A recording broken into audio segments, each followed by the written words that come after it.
ਕੀ ਹੋਇਆ 1680s ਦੇ and ਤੇ ਇੱਕ ਡਿਵਾਈਸ ਤਿਆਰ ਹੋਇਆ, ਬੜਾ ਫੇਮਸ ਡਿਵਾਈਸ ਸੀ, ਉਸ ਨੂੰ ਆਪਾਂ ਬੋਲਦੇ ਵੈਕਿਊਮ ਪੰਪ। ਉਹ ਚੀਜ਼ਾਂ ਦੇ ਵਿੱਚੋਂ ਹਵਾ ਸੱਕ ਕਰ ਸਕਦਾ ਸੀ। ਹੁਣ ਇੱਕ ਡਿਵਾਈਸ ਬਣਾ ਦਿੱਤਾ ਗਿਆ ਸੀ 1680s ਦੇ ਵਿੱਚ, ਐਂਡ ਵੈਕਿਊਮ ਪੰਪ 1700s ਦੇ ਅੰਦਰ ਕੀ ਕੀਤਾ ਗਿਆ, ਕੁਝ ਇਹ ਜਿਹੀ ਕੰਚ ਦੀ ਟਿਊਬਸ ਤਿਆਰ ਕੀਤੀਆਂ ਜਾ ਰਹੀਆਂ ਸੀ ਜਿਨ੍ਹਾਂ ਦੇ ਵਿੱਚੋਂ ਆਪਾਂ ਹਵਾ ਬਾਹਰ ਕੱਢ ਕੇ ਰੱਖਾਂਗੇ, ਜਿਹਨੂੰ ਆਪਾਂ ਬੋਲਾਂਗੇ ਵੈਕਿਊਮ ਟਿਊਬਸ। 1830s ਦੇ ਅੰਦਰ ਜਦੋਂ ਇੱਕ ਐਫੀਸ਼ੀਐਂਟ ਵੈਕਿਊਮ ਪੰਪ ਕ੍ਰੀਏਟ ਹੋਇਆ, ਐਫੀਸ਼ੀਐਂਟ ਅੱਛਾ ਵੈਕਿਊਮ ਪੰਪ ਕ੍ਰੀਏਟ ਹੋਇਆ, ਤਾਂ Michael Faraday, who is Faraday, he is the first one ਜਿਹਨੇ ਕਦੇ ਫੀਲਡ ਟਰਮ ਲੈ ਕੇ ਆਇਆ ਸੀ, ਇਲੈਕਟ੍ਰਿਕ ਫੀਲਡ, ਮੈਗਨੈਟਿਕ ਫੀਲਡ, ਜਿਹੜਾ ਫੈਰਾਡੇ ਲੈ ਕੇ ਆਇਆ ਸੀ। ਮੈਕਸਵੈਲ ਨੇ ਤਾਂ ਸਿਰੇ ਲਗਾਤਾ ਸੀ, ਮੈਕਸਵੈਲ ਨੇ ਤਾਂ ਮੈਥਮੈਟੀਕਲ ਇਕੁਏਸ਼ਨ ਦਿੱਤੀਆਂ ਸੀ, ਉਹਨੇ ਤਾਂ ਮੈਥਮੈਟਿਕਸ ਦੇ ਵੇ ਨਾਲ ਕੰਕਲੂਜਨ ਦਿੱਤਾ, ਅੱਲੋ ਫਾਰਮੂਲੇ ਕੱਢ ਲਿਆ ਕਰੋ ਬੈਠੇ। ਫੈਰਾਡੇ ਵਾਜ਼ ਦ ਵਨ ਜਿਹਨੇ ਥਿਓਰੈਟੀਕਲੀ ਚੀਜ਼ਾਂ ਬਹੁਤ ਵਧੀਆ ਰੱਖੀਆਂ ਸੀ, electric field and magnetic field. ਚਲੋ ਫੈਰਾਡੇ ਦੀ ਅਗਰ ਮੈਂ ਫੇਮਸ ਇੱਕ ਕੋਟ ਦੱਸਾਂ, ਜਦੋਂ ਨਾ ਇੱਕ ਕਾਪਰ ਦੀ ਵਾਇਰ ਚੱਕੀ ਸੀ ਉਹਨੇ ਹੀ ਮੈਗਨੇਟ ਅੰਦਰ ਲੈ ਕੇ ਗਿਆ ਸੀ, ਅਤੇ ਉਹਨੇ ਜਿਹੜਾ ਕਿ ਜਦੋਂ ਮੈਗਨੈਟਿਕ ਫੀਲਡ ਦਾ ਚੇਂਜ ਆਇਆ ਉਹਨੇ ਦੇਖਿਆ ਕਿ ਉਹਦੇ ਕਰੰਟ ਕ੍ਰੀਏਟ ਹੋ ਰਿਹਾ, ਫਿਰ ਉਹਨੇ ਪ੍ਰਾਇਮਰੀ ਕੋਇਲ ਅਤੇ ਸੈਕੰਡਰੀ ਕੋਇਲ ਵਾਲਾ ਚੱਕਿਆ ਸੀ, ਮਾਈਕਲ ਫੈਰਾਡੇ ਨੇ ਚੱਕਿਆ ਸੀ। ਅੱਜ ਜਦੋਂ ਮਾਈਕਲ ਫੈਰਾਡੇ ਨੇ ਆਹ ਵਾਲੇ ਸਾਰੇ ਐਕਸਪੈਰੀਮੈਂਟ ਦੇ ਰਿਜ਼ਲਟਸ ਇੱਕ ਪੇਪਰ ਦੇ ਵਿੱਚ ਲਿਖ ਕੇ ਮੂਹਰੇ ਰੱਖੇ, ਲੋਕ ਆਏ, ਲੋਕ ਪ੍ਰੈਸ ਰਿਪੋਰਟਰਸ ਜਿਵੇਂ, they asked him a question, what is the use of this thing? ਉਹ ਕਹਿੰਦੇ what is the use of newborn baby? This is how he quoted, what is the use of newborn baby? ਕਿ this is just a beginning, ਇਹਦਾ ਕੁਛ ਨਹੀਂ ਪਤਾ ਆਪਾਂ ਨੂੰ ਇਹਦੀ ਕਿੱਥੋਂ ਤੱਕ ਜਾਵੇ, ਇਸ ਦਾ ਇੰਪੈਕਟ। ਐਂਡ ਤੁਸੀਂ ਇਸ ਦਾ ਇੰਪੈਕਟ ਤੁਸੀਂ ਉਰੋਂ ਅੰਦਾਜ਼ਾ ਲਗਾ ਲਓ ਕਿ ਹੁਣ ਆਪਾਂ ਜਿਹੜੀ ਵੀ ਇਲੈਕਟ੍ਰਿਸਿਟੀ 'ਚ ਬੈਠੇ, ਜਿਹੜੇ ਅੱਜ ਸਾਰਾ ਕੁਝ ਚੱਲੀ ਜਾਂਦਾ ਥੈਂਕਸ ਟੂ ਫੈਰਾਡੇ, ਮਾਈਕਲ ਫੈਰਾਡੇ, ਜਨਰੇਟਰ ਹੀ ਨਾ ਬਣ ਪਾਉਂਦਾ। ਉਸ ਟਾਈਮ 'ਤੇ ਉਹਨੂੰ ਪਤਾ ਵੀ ਨਹੀਂ ਸੀ ਜਦੋਂ ਉਹਨੇ ਪੇਪਰ ਪਬਲਿਸ਼ ਕੀਤਾ ਸੀ। ਐਂਡ ਇੱਕ ਚੀਜ਼ ਜਿਹੜੀ ਮੈਂ ਤੁਹਾਨੂੰ ਦੱਸਣਾ ਚਾਹੁੰਦਾ ਯਾਨੀ ਕਿ ਫੈਰਾਡੇ ਦੀ ਬਹੁਤ ਤਗੜੀ ਇੰਪੋਰਟੈਂਸ ਹੈ। ਫੈਰਾਡੇ ਬੇਸਿਕਲੀ ਕੈਮਿਸਟਰੀ ਦਾ ਜ਼ਿਆਦਾ ਅੱਛਾ ਟੀਚਰ ਸੀ ਰੈਦਰ ਦੈਨ ਫਿਜ਼ਿਕਸ ਦਾ। ਅਗਰ ਮੈਂ ਫੈਰਾਡੇ ਦੀ ਇੱਕ ਹੋਰ ਕੰਟਰੀਬਿਊਸ਼ਨ ਦੱਸਾਂ, thanks to him ਐਵੋਗੈਡਰੋਸ ਕੌਂਸਟੈਂਟ the value ਆ ਸਕੀ ਹੈ। ਕਿਵੇਂ ਲਿੰਕ ਜੁੜਦਾ ਆਪਾਂ ਨੂੰ ਉਹ ਕੰਮ ਨਹੀਂ ਕਰਨਾ। ਉਹਨੇ ਇਲੈਕਟ੍ਰੋਕੈਮਿਸਟਰੀ ਦੇ ਵਿੱਚ ਫੈਰਾਡੇ ਦੀ ਬਹੁਤ ਕਮਾਲ ਦੀ ਅਚੀਵਮੈਂਟ ਹੈ, ਐਂਡ ਅਗਰ ਫੈਰਾਡੇ ਨਾ ਹੁੰਦਾ ਤਾਂ ਸ਼ਾਇਦ ਆਪਣੇ ਲਈ ਇੱਕ ਐਵੋਗੈਡਰੋ ਕੌਂਸਟੈਂਟ ਦੀ ਵੈਲਿਊ ਕੱਢਣੀ ਵੀ ਮੁਸ਼ਕਿਲ ਹੁੰਦੀ। ਤੁਸੀਂ ਕਹੋਗੇ ਲਿੰਕ 'ਚ ਜੁੜ ਨਹੀਂ ਰਹੇ, ਕੋਈ ਗੱਲ ਨਹੀਂ ਹੈਗਾ, ਇਹ ਤੁਹਾਡੇ +1 +2 'ਚ ਵੈਸੇ ਵੀ ਨਹੀਂ ਜੁੜਦੇ, BSc MSc 'ਚ ਜਾ ਕੇ ਜੁੜਨਗੇ। ਉਸ ਤੋਂ ਬਾਅਦ ਆਪਾਂ ਆਉਂਦੇ ਹੁਣ ਥਰਡ ਕੰਸੈਪਟ 'ਤੇ। ਮਾਈਕਲ ਫੈਰਾਡੇ ਨੇ ਇੱਕ ਕੀ ਕੀਤਾ, ਇੱਕ ਟਿਊਬ ਚੱਕੀ, ਵੈਕਿਊਮ ਟਿਊਬ ਹੋਊਗਾ ਜਿਸ ਦੇ ਵਿੱਚੋਂ ਹਵਾ ਬਾਹਰ ਕੱਢਾਂਗੇ। ਪਰ ਫਿਰ ਪਹਿਲਾਂ ਉਹਨੇ ਇੱਕ ਗਲਾਸ ਦੀ ਟਿਊਬ ਚੱਕੀ, ਬਾਅਦ ਦੇ ਵਿੱਚ ਉਹਨੇ ਵੈਕਿਊਮ ਪੰਪ ਲਗਾਤਾ ਕਿ ਚਲੋ ਆਪਾਂ ਇਸ 'ਚੋਂ ਹਵਾ ਬਾਹਰ ਕੱਢਾਂਗੇ। ਹਵਾ ਬਾਹਰ ਕੱਢ ਕੇ ਉਹਨੇ ਡਿਸਾਈਡ ਕੀਤਾ ਸੀ ਕਿ ਮੈਂ ਉਹਨੇ 2 ਪਲੇਟਸ ਰੱਖਿਆ, ਦੋਨੋਂ ਮੈਟਲ ਦੀਆਂ ਪਲੇਟਸ ਹੈ, ਅਤੇ ਦੋਨੋਂ ਮੈਟਲ ਦੀ ਪਲੇਟਸ ਨੂੰ ਇੱਕ ਬਹੁਤ ਹਾਈ ਵੋਲਟੇਜ ਦੇ ਨਾਲ ਉਹਨੇ ਅਟੈਚ ਕਰਨ ਦਾ ਸੋਚਿਆ। ਇੱਕ kg ਬੈਟਰੀ ਜਿਸ ਦੀ ਬਹੁਤ ਜ਼ਿਆਦਾ ਹਾਈ ਵੋਲਟੇਜ ਹੋਊਗੀ, ਤਾਂ ਇੱਕ kg ਬੈਟਰੀ ਨਾਲ ਅਟੈਚ ਕਰਨ ਦਾ ਸੋਚਿਆ।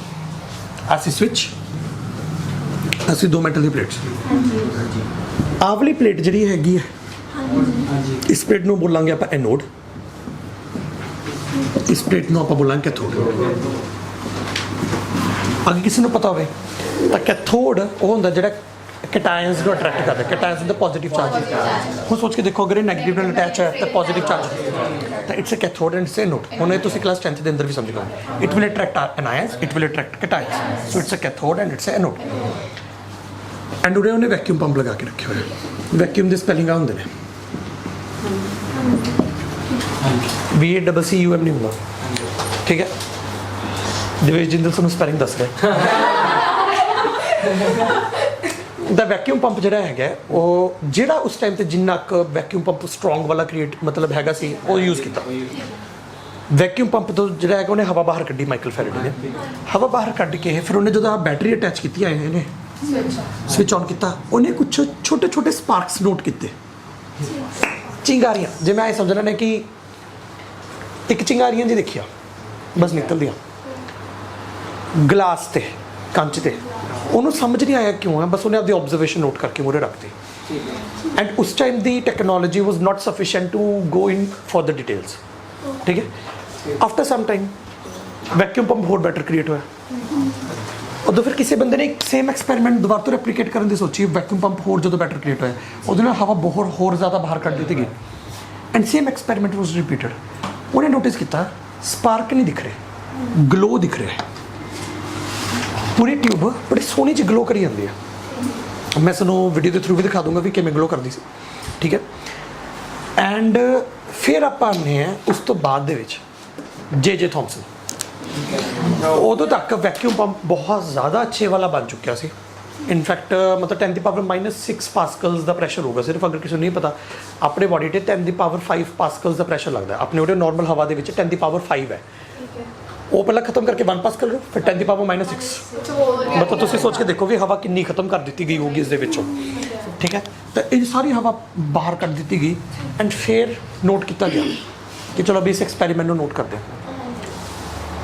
And there was a very beautiful observation and the observation was, ਜਿਵੇਂ ਜਿਵੇਂ ਉਹ ਹਵਾ ਬਾਹਰ ਕੱਢ ਰਿਹਾ ਸੀ, ਇਹ ਵਾਲੇ ਸੈਕਸ਼ਨ ਦੇ ਵਿੱਚ ਗਲੋ ਖਤਮ ਹੋ ਰਿਹਾ ਸੀ ਤੇ ਕੱਲਾ ਸੌਰੀ ਆ ਕੇ ਥੋੜਾ ਨਾ ਇਹ ਵਾਲੇ ਸੈਕਸ਼ਨ ਦੇ ਵਿੱਚ ਗਲੋ ਖਤਮ ਹੋ ਰਿਹਾ ਸੀ। ਇੱਧਰੋਂ ਮਤਲਬ ਕੈਥੋਡ ਦੇ ਨੇੜੇ ਵਾਲੇ ਰੀਜਨ ਦੇ ਵਿੱਚ ਗਲੋ ਖਤਮ ਹੋ ਜਾਂਦਾ। ਜਿਵੇਂ ਜਿਵੇਂ ਹਵਾ ਬਾਹਰ ਨਿਕਲੀ ਜਾਂਦੀ ਹੈ, ਇੱਧਰੋਂ ਗਲੋ ਖਤਮ ਹੋ ਜਾਂਦਾ ਐਂਡ ਗਲੋ ਇੱਧਰਲੀ ਸਾਈਡ ਤੇ ਦਿਖੀ ਜਾਂਦਾ ਜ਼ਿਆਦਾ। ਹੁਣ ਨਾ ਮੈਂ ਤੁਹਾਨੂੰ ਸਾਇੰਸ ਨੂੰ ਸਿਖਾਉਣਾ ਚਾਹੁੰਦਾ, ਸਾਇੰਸ ਕੀ ਚੀਜ਼ ਹੁੰਦੀ ਹੈ। ਪਹਿਲੀ ਗੱਲ ਬਹੁਤ ਇੰਪੋਰਟੈਂਟ ਚੀਜ਼ ਹੈ ਸਾਇੰਸ ਦੀ, ਉਰੇ ਆਬਜ਼ਰਵੇਸ਼ਨਸ ਤੁਸੀਂ ਨੋਟ ਕਰੋ ਐਂਡ ਤੁਸੀਂ ਜੋ ਤੁੱਕੇ ਮਾਰ ਸਕਦੇ ਹੋ ਮਾਰ ਦਿਓ। ਸੋ ਹੁਣ ਤੱਕ ਜਿਹੜਾ ਹੈਗਾ ਜਿੰਨੀ ਚੀਜ਼ਾਂ ਦੱਸ ਦਿੱਤੀਆਂ ਗਈਆਂ, ਬਸ ਇੰਨੀਆਂ ਗਈਆਂ ਸਮਝੋ ਸਾਇੰਟਿਸਟਾਂ ਨੂੰ ਪਤਾ ਸੀ। ਆਫਕੋਰਸ ਥੋੜੇ ਡੈਪਥ ਦੇ ਅੰਦਰ ਪੜ੍ਹੇ ਲਿਖੇ ਸੀ, ਬਟ ਹੁਣ ਆਬਜ਼ਰਵੇਸ਼ਨਸ ਦੇਖੀਏ ਉਹਨਾਂ ਨੇ ਐਂਡ ਉਹਨਾਂ ਨੇ ਕੁਝ ਕੰਕਲੂਜਨ ਦੇਣਾ। ਅਗਰ ਤੁਹਾਨੂੰ ਕਿਸੇ ਨੂੰ ਲੱਗਦਾ ਕਿ you have a better conclusion, you give your conclusion. ਤੁਸੀਂ ਸਾਇੰਟਿਸਟਾਂ 'ਤੇ ਲਾਂਭਾ ਨਹੀਂ ਲਗਾ ਸਕਦੇ। ਇੱਕ ਸਾਇੰਟਿਸਟ ਹੋਊਗਾ ਜਿਹੜਾ ਐਕਸਪੈਰੀਮੈਂਟਸ ਨੂੰ ਕੈਰੀ ਆਊਟ ਕਰੂਗਾ ਐਂਡ ਆਪਦੀ ਆਬਜ਼ਰਵੇਸ਼ਨ ਮੂਰੇ ਰੱਖੂ। ਦੂਜਾ ਸਾਇੰਟਿਸਟ ਹੋਊਗਾ ਜਿਹੜੇ ਉਸ 'ਤੇ ਆਪਦੀ ਥਿਓਰੈਟੀਕਲ ਐਕਸਪਲੇਨੇਸ਼ਨ ਦਿਓ। So there are two type of physicist, and experimental physicist and the theoretical physicist. You have some idea ਕਿ ਤੁਸੀਂ ਦੱਸ ਸਕਦੇ ਹੋ ਕਿ ਆਹ ਚੀਜ਼ ਹੋ ਰਹੀ ਹੋਊਗੀ ਤਾਂ ਦੱਸ ਦਿਓ। ਤੁਸੀਂ ਐਕਸਪੈਰੀਮੈਂਟ ਕੈਰੀ ਆਊਟ ਕਰਨਾ, ਅਸੀਂ ਤੁਹਾਨੂੰ ਸਾਰਾ ਸੈਟਅਪ ਦਿੱਤਾ। ਇੱਕ ਗਲਾਸ ਦੀ ਟਿਊਬ ਚੱਕਣੀ ਹੈ, 2 ਮੈਟਲ ਦੀਆਂ ਪਲੇਟਸ ਲਗਾ ਦੇਣੀ ਹੈ, ਉਹਨਾਂ ਨੂੰ ਜਿਹੜਾ ਹੈਗਾ ਆਪਾਂ ਇੱਕ ਬੈਟਰੀ ਦੇ ਨਾਲ ਹਾਈ ਵੋਲਟੇਜ ਨਾਲ ਕਨੈਕਟ ਕਰ ਦੇਣਾ ਐਂਡ ਆਹ ਵੈਕਿਊਮ ਪੰਪ ਹੈ। ਜਦੋਂ ਆਪਾਂ ਵੈਕਿਊਮ ਪੰਪ ਚੋਂ ਹਵਾ ਬਾਹਰ ਨਿਕਲ ਰਹੀ ਸੀ, ਆ ਕੇ ਥੋੜ ਦੇ ਨੇੜੇ ਵਾਲੇ ਰੀਜਨ ਦੇ ਵਿੱਚ ਗਲੋ ਖਤਮ ਹੋ ਜਾਂਦਾ ਸੀ ਐਂਡ ਗਲੋ ਇਸ ਰੀਜਨ 'ਚ ਦਿਖ ਰਿਹਾ ਸੀ। ਹੁਣ ਸਿਮਿਲਰ ਜਿਹਾ ਐਕਸਪੈਰੀਮੈਂਟ ਥੋੜੇ ਟਾਈਮ ਪਹਿਲਾਂ ਵੀ ਕੀਤਾ ਗਿਆ ਸੀ 1885 ਦੇ ਵਿੱਚ। ਤੁਸੀਂ ਕਹੋਗੇ ਜੇ ਥੋਮਸਨ ਵਾਲਾ ਐਕਸਪੈਰੀਮੈਂਟ ਤਾਂ ਤੁਸੀਂ ਕਹਿ ਰਹੇ ਹੋ ਵੀ ਉਦੋਂ ਵੈਕਿਊਮ ਪੰਪ ਤੋਂ ਬਾਅਦ ਬਣਿਆ। ਪਹਿਲਾਂ ਵੈਕਿਊਮ ਪੰਪ ਜਦੋਂ ਐਫੀਸ਼ੀਐਂਟ ਨਹੀਂ ਹੈਗਾ ਸੀ, ਉਦੋਂ ਵੀ ਇੱਕ ਐਕਸਪੈਰੀਮੈਂਟ ਕੈਰੀ ਆਊਟ ਕੀਤਾ ਗਿਆ ਸੀ ਸਿਮਿਲਰ ਜਿਹਾ। ਹੁਣ ਉਸ ਐਕਸਪੈਰੀਮੈਂਟ ਨੂੰ ਧਿਆਨ ਨਾਲ ਸਮਝੋ। ਉਹ ਚੱਕਿਆ ਸੀ ਈ ਗੋਲਡਸ ਚੇਨ ਨੇ। ਉਹਨੇ ਕੀ ਕੀਤਾ ਸੀ, ਉਹਨੇ ਵੀ ਆਈ ਗਲਾਸ ਦੀ ਟਿਊਬ ਚੱਕੀ ਸੀ। ਗਲਾਸ ਦੀ ਟਿਊਬ ਚੱਕ ਕੇ ਉਵੇਂ 2 ਪਲੇਟਸ ਲੱਗੀਆਂ ਹੋਈਆਂ ਸੀ ਐਂਡ ਆਫ ਕੋਰਸ ਮੈਂ ਫਿਰ ਬੈਟਰੀ ਇੱਧਰ ਪੋਜ਼ਿਟਿਵ ਅਟੈਚ ਕਰ ਦੇਣਾ ਤਾਂ ਕਿ ਤੁਹਾਨੂੰ ਕਨਫਿਊਜ਼ਨ ਹੋਵੇ ਐਂਡ ਇਹ ਵਾਲਾ ਹੋ ਗਿਆ negative and this is cathode and this is anode. ਹੁਣ ਇਹਦੇ ਵੇਲੇ ਕਿਉਂਕਿ ਜਿਹੜੀ ਟਿਊਬ ਹੈ ਉਸ ਦੇ ਵਿੱਚੋਂ ਗੈਸ ਇੰਨੀ ਬਾਹਰ ਨਹੀਂ ਨਿਕਲਦੀ ਸੀ, ਇਹਨੇ ਐਕਸਪੈਰੀਮੈਂਟ ਆਪਦਾ ਬਦਲ ਕੇ ਦੇਖਿਆ। ਇਹਨੇ ਕੀ ਕੀਤਾ, ਕਹਿੰਦੇ ਅਗਰ ਵਿੱਚ ਜੇ ਗੈਸ ਰੱਖਣੀ ਹੀ ਹੈ ਫਿਰ ਆਪਾਂ ਇਹ ਕਰਦੇ ਅੱਡ ਗੈਸਿਸ ਰੱਖਦੇ, ਮਿਕਸਚਰ ਨਹੀਂ ਰੱਖਦੇ, 에ਅਰ ਨਹੀਂ ਰੱਖਦੇ। Let's keep first of all hydrogen, then let us fill it with the oxygen and battery the voltage ਥੋੜੀ ਜ਼ਿਆਦਾ ਵਧਾਣੀ ਪੈਣੀ ਹੈ ਅਗਰ ਤੁਸੀਂ ਸਪਾਰਕਸ ਨੂੰ ਦੇਖਣਾ ਚਾਹੁੰਦੇ ਹੋ ਐਸ ਕੰਪੇਅਰ ਟੂ ਦਿਸ। ਇਸ ਦੇ ਨਾਲੋਂ ਥੋੜੀ ਜ਼ਿਆਦਾ ਜਿਹੜੀ ਹੈਗੀ ਤੁਹਾਨੂੰ ਵੋਲਟੇਜ ਦੇਣੀ ਪੈਣੀ ਹੈ। ਅਗਰ ਤੁਸੀਂ ਥੋੜੀ ਜ਼ਿਆਦਾ ਵੋਲਟੇਜ ਦਿੰਦੇ ਹੋ ਯੂ ਵਿਲ ਨੋਟਿਸ ਕਿ ਹੁਣ ਤੁਹਾਨੂੰ ਗੈਸ ਦੇ ਅੰਦਰ ਜਿਹੜੇ ਕੁਝ ਸਪਾਰਕਸ ਵਗੈਰਾ ਤਾਂ ਦਿਖਣਗੇ ਐਂਡ ਲਾਈਟ ਉਵੇਂ ਰੋਸ਼ਨੀ ਵਗੈਰਾ ਦਿਖਦੀ ਹੈ ਜਿਵੇਂ ਗਲੋ ਸਪਾਰਕਸ ਨਾਲੋਂ ਬੈਟਰ, ਕਿਉਂਕਿ ਹੁਣ ਆਪਣੇ ਕੋਲ ਵੈਕਿਊਮ ਪੰਪ ਬੈਟਰ ਆ ਗਿਆ ਸੀ ਤਾਂ ਸਪਾਰਕਸ ਨਹੀਂ ਦਿਖ ਰਹੇ ਸੀ, ਆਪਾਂ ਨੂੰ ਗਲੋ ਦਿਖ ਰਿਹਾ ਸੀ। ਐਂਡ ਇਹਨੇ ਅੱਡ ਗੈਸਿਸ ਨਾਲ ਕੀਤਾ, ਪਹਿਲਾਂ ਹਾਈਡਰੋਜਨ ਦੇ ਨਾਲ, ਫਿਰ ਆਕਸੀਜਨ ਦੇ ਨਾਲ, ਫਿਰ ਆਈ ਕਰਕੇ ਵਿੱਚ ਨਿਓਨ ਗੈਸ ਪਾਤੀ, ਫਿਰ ਕਦੇ ਆਰਗਨ ਗੈਸ ਪਾਤੀ। Are you understanding? He carried out the same experiment but with different gases at very low pressure. Instead of putting a mixture of air, he put different gases. ਹੁਣ ਮੈਂ ਤੁਹਾਨੂੰ ਕੁਝ ਚੀਜ਼ ਹੋਰ ਦੱਸਦਾ। ਦੋਨੋਂ ਰੇਜ਼ ਦੇ ਵਿੱਚ ਕੀ ਫਰਕ ਹੈ, ਦੋਨੋਂ ਤਰ੍ਹਾਂ ਦੇ ਐਕਸਪੈਰੀਮੈਂਟ 'ਚ ਕੀ ਫਰਕ ਸੀ। ਇਸ ਐਕਸਪੈਰੀਮੈਂਟ ਦੇ ਅੰਦਰ ਜਿਹੜਾ ਗਲੋ ਦਿਖ ਰਿਹਾ ਸੀ ਉਹ ਇੱਧਰ ਵੀ ਦਿਖ ਰਿਹਾ ਸੀ, ਇੱਧਰ ਵੀ ਦਿਖ ਰਿਹਾ ਸੀ। ਇਹ ਉਹ ਹੈ ਜਿਹੜਾ ਪਹਿਲਾਂ ਹੋਇਆ ਸੀ ਐਕਸਪੈਰੀਮੈਂਟ ਜਦੋਂ ਪ੍ਰੈਸ਼ਰ ਘੱਟ, ਉਹ ਇੱਧਰ ਵੀ ਗਲੋ ਦਿਖ ਰਿਹਾ ਸੀ, ਇੱਧਰ ਵੀ ਦਿਖ ਰਿਹਾ ਸੀ। ਉਰੇ ਕੀ ਹੋਇਆ ਸੀ ਕਿ ਜਦੋਂ ਵੈਕਿਊਮ ਪੰਪ 'ਚੋਂ ਹਵਾ ਬਾਹਰ ਜ਼ਿਆਦਾ ਕੱਢੀ ਗਈ ਤਾਂ ਦੇਖਿਆ ਗਿਆ ਕਿ ਇੱਧਰੋਂ ਗਲੋ ਖਤਮ ਹੋ ਰਿਹਾ ਤੇ ਇੱਧਰਲੀ ਸਾਈਡ ਜ਼ਿਆਦਾ ਦਿਖ ਰਿਹਾ। ਇਨਫੈਕਟ ਅਗਰ ਆਪਾਂ ਉਰੇ ਗਲੀ ਕਰ ਦਈਏ ਗਲੋ ਮਗਰ ਵੀ ਦਿਖਦਾ ਸੀ, ਹੁਣ ਆਵਲੇ ਗਲੋ ਨੂੰ ਅਗਰ ਤੁਸੀਂ ਜਿਹੜਾ ਹੈਗਾ ਦੇਖਣਾ ਹੁੰਦਾ ਸੀ, ਅੱਛਾ ਐਂ ਕਰਦਾ ਮੈਂ ਛੋਟਾ ਜਿਹਾ ਕੰਮ ਕਰਦਾ, ਇੱਕ ਵੀਡੀਓ ਅਟੈਚ ਕਰਕੇ ਤੁਹਾਨੂੰ ਮੈਂ ਉਸ ਗਲੋ ਦਿਖਾਉਣਾ ਚਾਹੂੰਗਾ ਵੀ ਗਲੋ ਦਿਖਣ 'ਚ ਕਿਹਦਾ ਲੱਗਦਾ। ਇਹਨਾਂ ਤੁਹਾਨੂੰ ਤਾਂ ਦੱਸਦੇ ਸਾਇੰਟੀਫਿਕ ਅਪਰੋਚ ਆਹ ਹੁੰਦੇ ਨੇ।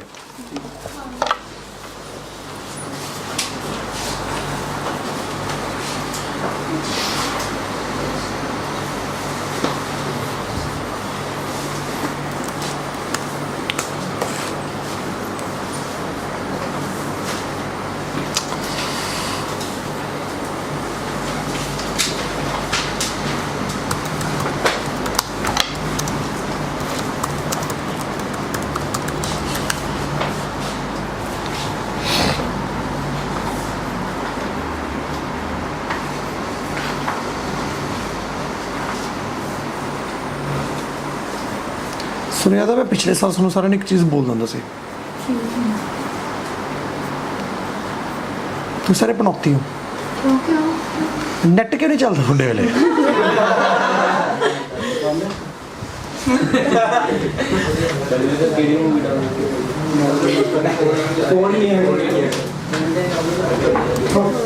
Okay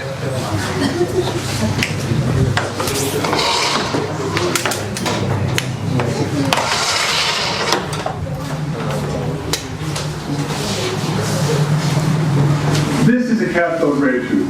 What it essentially is, अच्छा एक गल होर ऑफकोर्स ये फॉरन की वीडियो होनी सी क्योंकि अपने वाले कले इमेजिन करवाने ते लगे रहंदे ने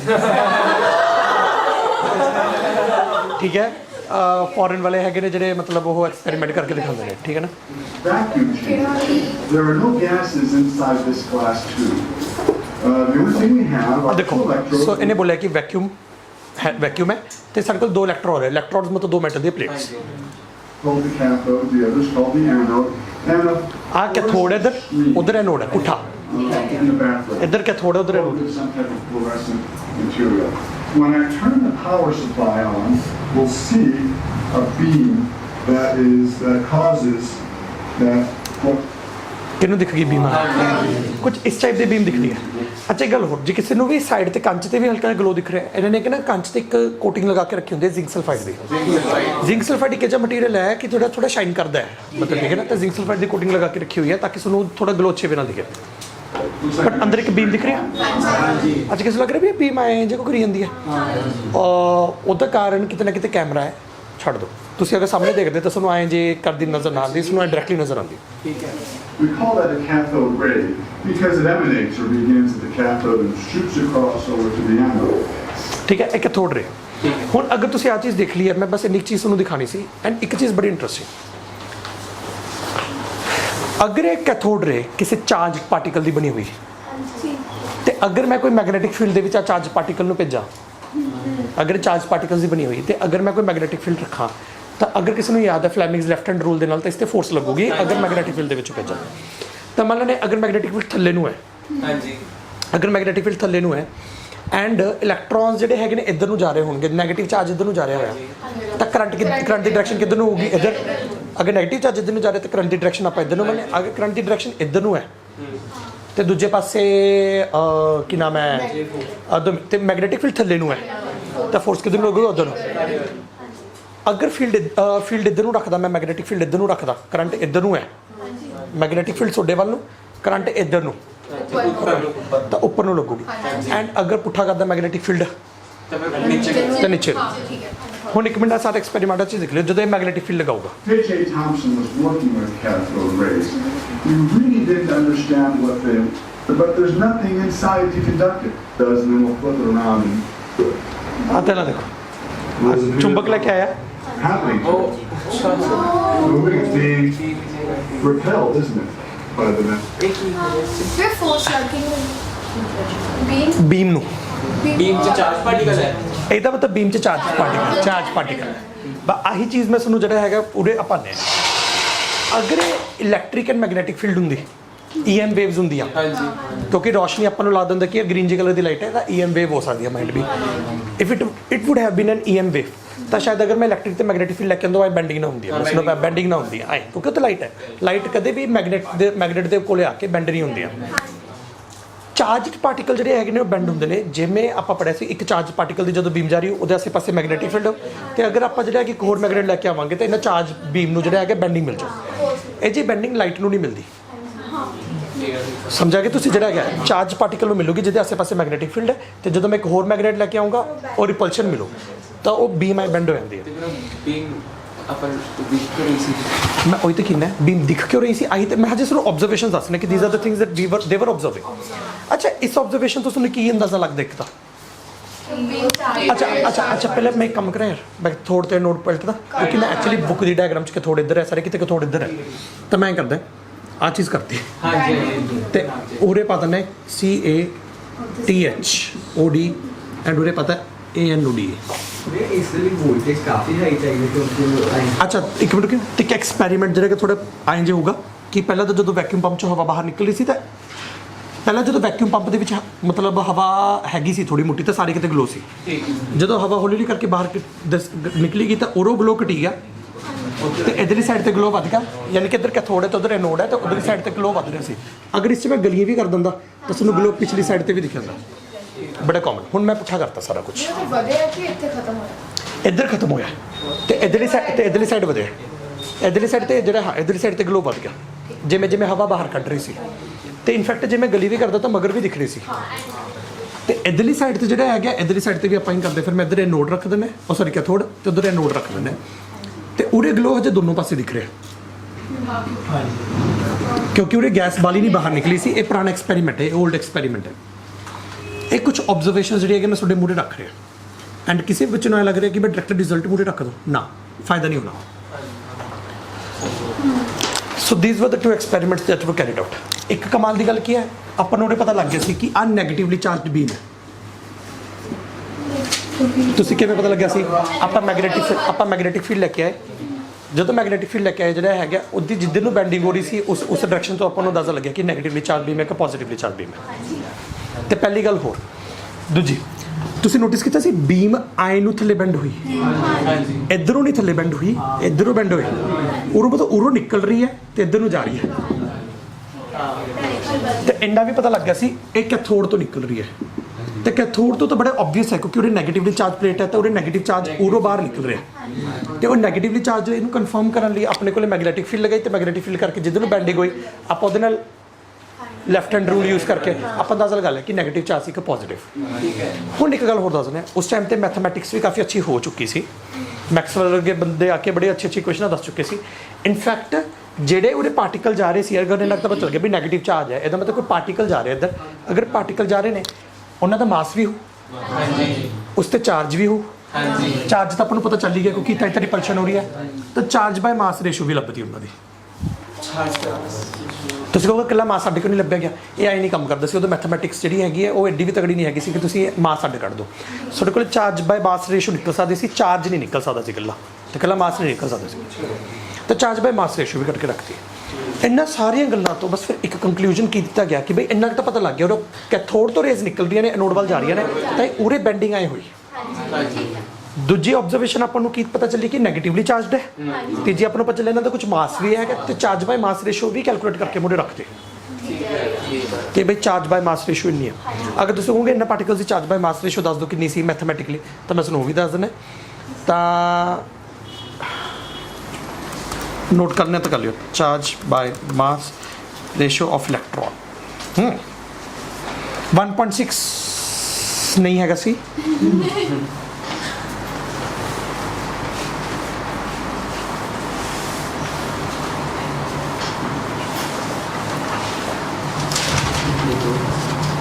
ਇੰਨੀ ਸੀ 1.75 8820 into 10 to the power 11 1.75 8820 into 10 to the power minus 11 ਕੱਲਾ।